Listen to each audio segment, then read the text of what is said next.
I had a friend many years ago now. He's gone to be with the Lord.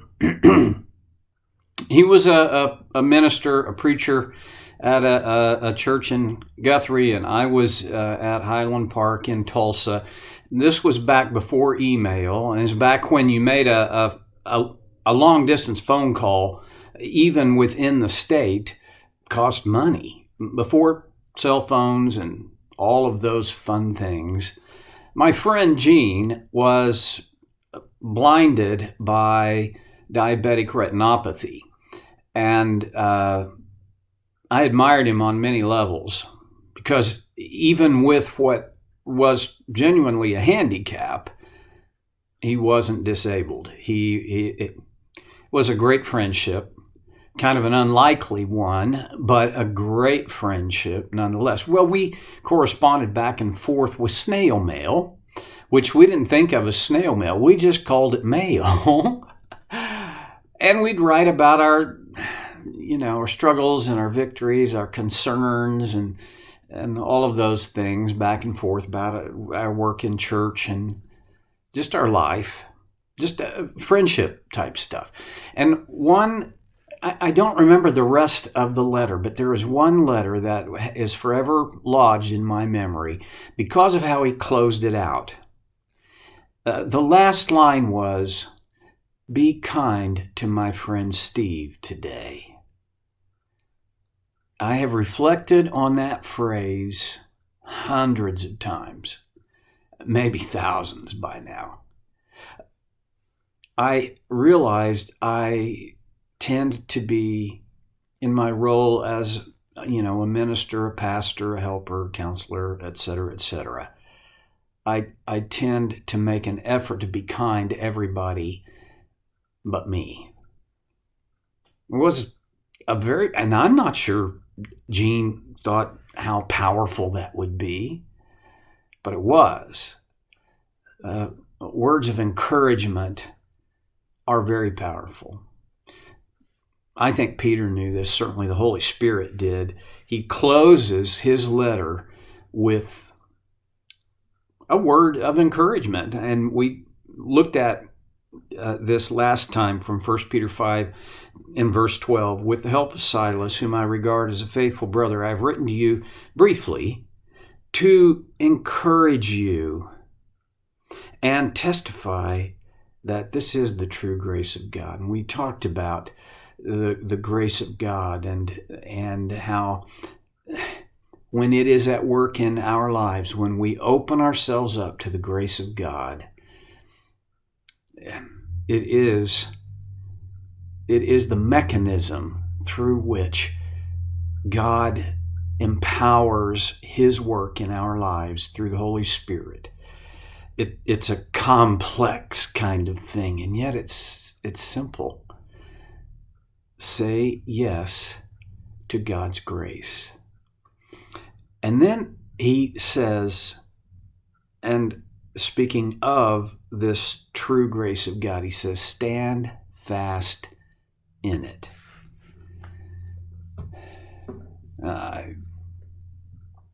That's a military term. That has to do with when you are given a position to hold, you must stand fast in order to hold the position. That's kind of what Peter is talking about here. Don't stand fast in your own strength. Don't stand fast in your own rightness. Don't stand fast in your own intellect. Stand fast in the true grace of God. You see, all the wisdom, all the strength, all the power, all the intellect, all of everything that matters for good in the universe is in God's grace. Stand fast in it. Well, I don't know very many people who think very often about standing fast in the true grace of God, including me.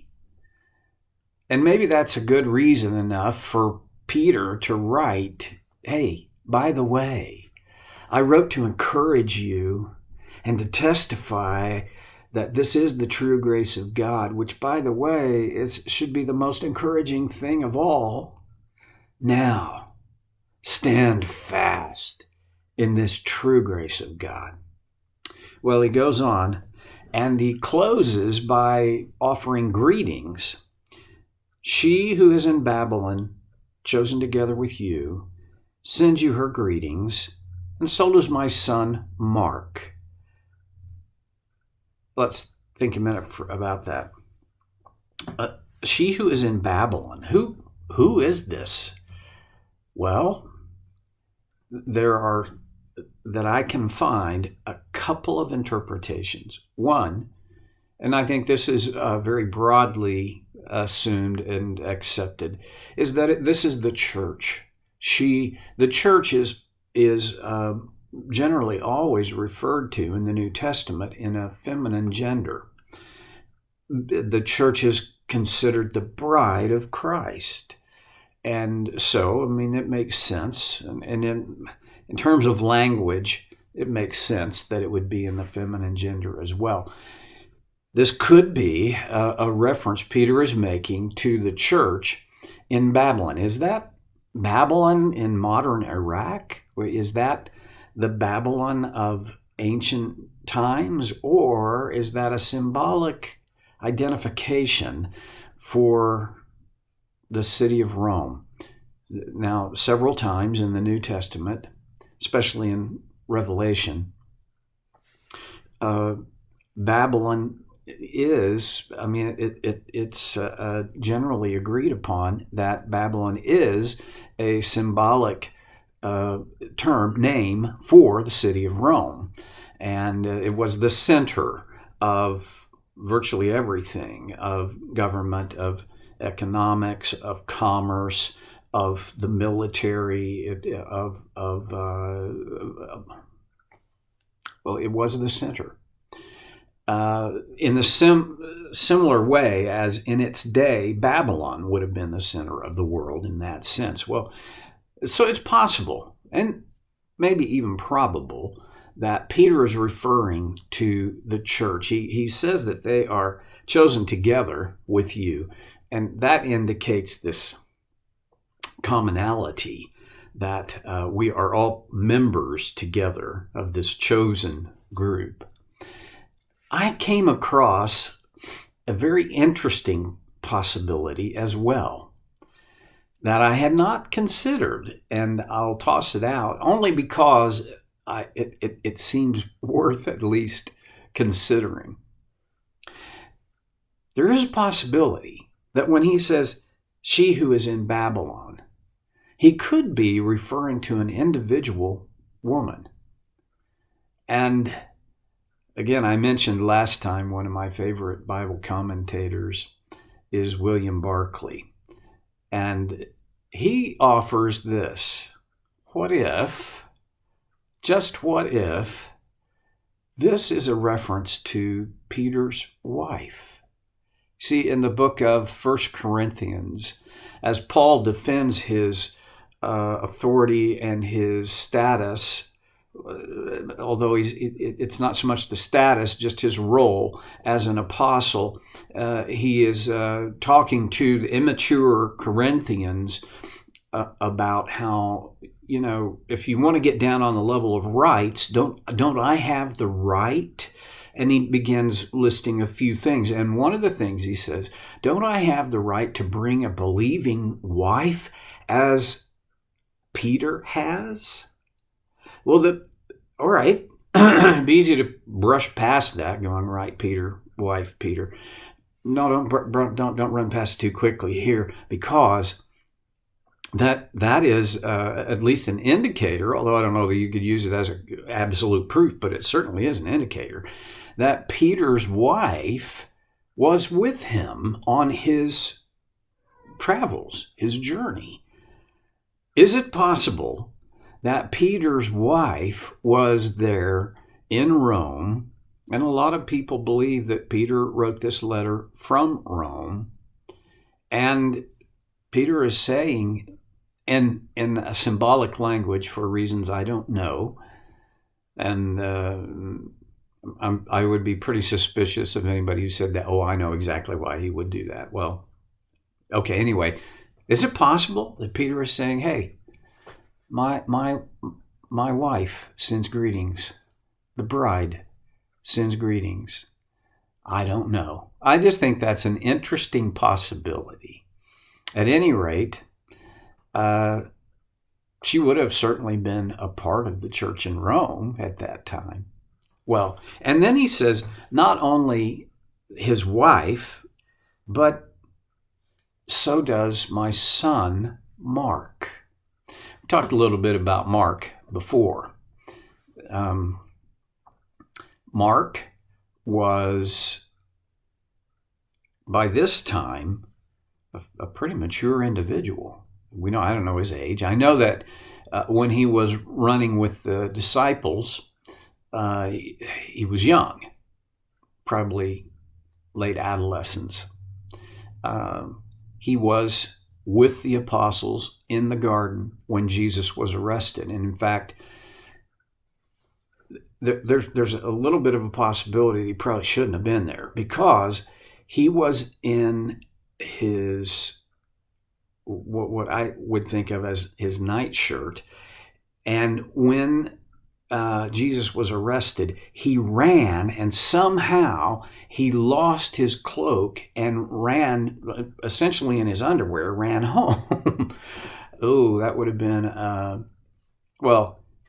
it would have been a horribly frightening experience anyway, seeing the master arrested, betrayed with a kiss, and then arrested. And he ran for his life. We also remember this was back in Acts chapter 15. Paul and Barnabas had such a severe disagreement over whether or not to bring Mark with them on their next missionary journey that they split their relationship. It ripped it. And you do not read again of Paul and Barnabas. In fact, you don't read of Barnabas again in the New Testament, in the book of Acts and forward.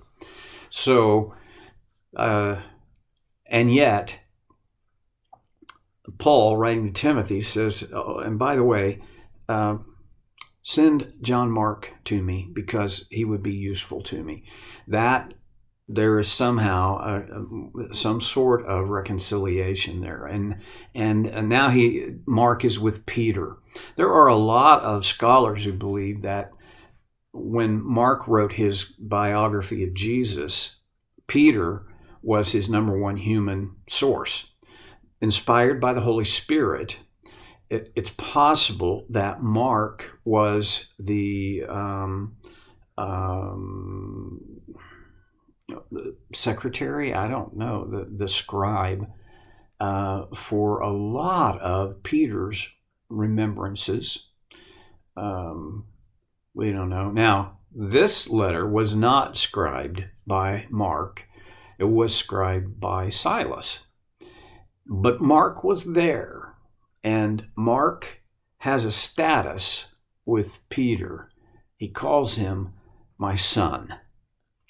I don't think Peter called Mark his son lightly. I don't think he was just saying, this is one of my dudes. No. He considered Mark his protege, his son. Paul talks about Timothy, his son in the faith. This would have been the same kind of relationship that Peter has with Mark. If you're I'm going to try and use as kind a phrasing as I can for this. If you are an experienced Christian, meaning if you're old, because I put myself in that category these days, we have got to be cultivating relationships with men and women who are younger than us. We need sons and daughters in the faith. We need to be pouring into the lives of men and women younger than us, less experienced than us, just as Peter did with Mark.